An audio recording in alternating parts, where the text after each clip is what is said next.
பிரியமானவர்களே, இயேசுவின் நாமத்தில் உங்களுக்கு என் அன்பின் வாழ்த்துக்கள். நல்லா இருக்கீங்களா? சந்தோஷமா இருக்கீங்களா? ஏன் துக்கமாக இருக்கிறீங்க? எதுக்கு எதுக்கு பயந்துக்கிட்டே இருக்கிறீங்க? இயேசு இருக்கும்போது நீங்கள் சந்தோஷமாக தான் இருக்கணும். அதனால தான் ஆண்டவர் உங்கள் கூட பேசிக்கொண்டே இருக்கிறாரு. அதனால் சந்தோஷமாக இருங்க. நீங்கள் பயப்படுற மாதிரிலாம் ஒன்றும் நடக்காது. கர்த்தர் காரியத்தை நன்மையாக மாற்றி விடுவார். ஏன் தெரியுமா? 48 சங்கீத 14 வசனத்தில் ஒரு பக்தர் சொல்லுகிறார், இந்த தேவன் என்றென்றைக்கும் உள்ள சதா காலங்களிலும் நம்முடைய தேவன் மரண பரியந்தம் நம்மை நடத்துவார். இந்த தேவன் எந்த தேவன்? அவர் வானத்தை பூமியை சிருஷ்டித்த தேவன், நமக்காக சிலுவையிலே தன்னை பலியாய் கொடுத்த தேவன், மரணத்தை ஜெயித்து உயிரோடு கூட எழுந்து இன்றைக்கு உயிரோடு இருக்கிற தேவன். அந்த ஆண்டவர் தான் என்றென்றைக்கு நம்முடைய தேவன். அவர் மரண பரியந்தமும் நம்மை நடத்துவார். அதாவது கடைசி வரை கூட இருந்து நடத்துவார். கொஞ்ச நாள் நடத்திவிட்டு விட்டு விட்டு போகிற தேவன் அல்ல, மரண பரியந்தம்.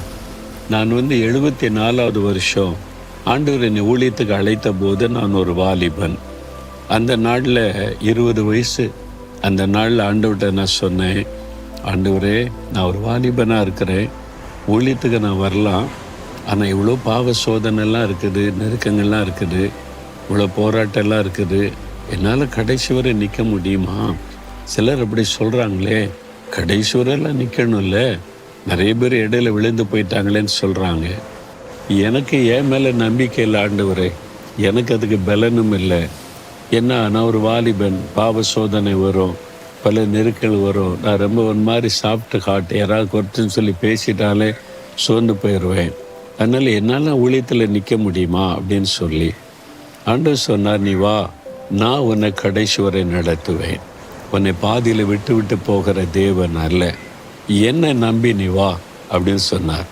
நான் சொன்ன ஆண்டவர் பார்த்து, என்ன நான் நம்பல ஆண்டவரே, நான் குறைவுள்ள பலவீனமுள்ள மனிதன், தவறுகிற ஒரு மனிதன், சாதாரண ஒரு பலவீனமுள்ள ஒரு மனிதன். ஆனால் உண்மை நான் விசுவாசிக்கிறேன், உம்முடைய கரத்தில் ஒப்பு கொடுக்குறேன், கடைசி வரை நடத்துவேன்னு சொன்னீங்க, அதை நான் விசுவாசிக்கிறேன்னு ஒப்பு கொடுத்த, அவ்வளோதான். இந்த வருஷம் 50 வருஷம் நான் ஊழியத்துக்கு என்னை ஒப்பு கொடுத்த 50 வருஷம் எத்தனையோ சோதனை, போராட்டம், நெருக்கம், உபத்திரவங்கள் எல்லாமே வந்தது. ஆனால் என்னை கைவிடலை. அவர் சொன்னார், கடைசி வரை என்னை நடத்துவேன்னு சொல்லி 50 வருஷம் நடத்தினவர் இனிமேலும் கடைசி வரை என்னை நடத்துவார் என்பதை அறியும் போது என் உள்ள மகிழுகிறது.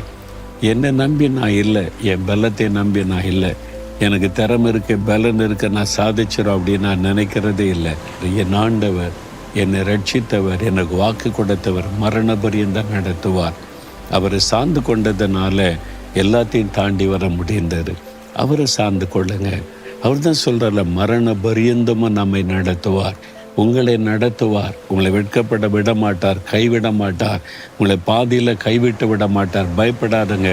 நீங்களை பயப்படுத்துகிற போராட்டத்தில் விலகி போயிடும். நீங்கள் சாதிப்பீங்க, ஜெயிப்பீங்க, உயர்த்தப்படுவீங்க. மரண பரியந்தம் நடத்துவார். நான் அதை விசுவாசிக்கிற ஆண்டவரேன்னு சொல்கிறீங்களா? அப்படின்னு ஆண்டவரை பார்த்து சொல்லுங்கள், ஆண்டவரே, இம்மட்டும் நடத்தினவரே, மரண பரியந்தமும் என்னை நடத்துவீர், பாதுகாப்பீர், கூட இருப்பீர், நான் விசுவாசிக்கிறேன். இயேசுவின் நாமத்தில் ஆமேன், ஆமேன்.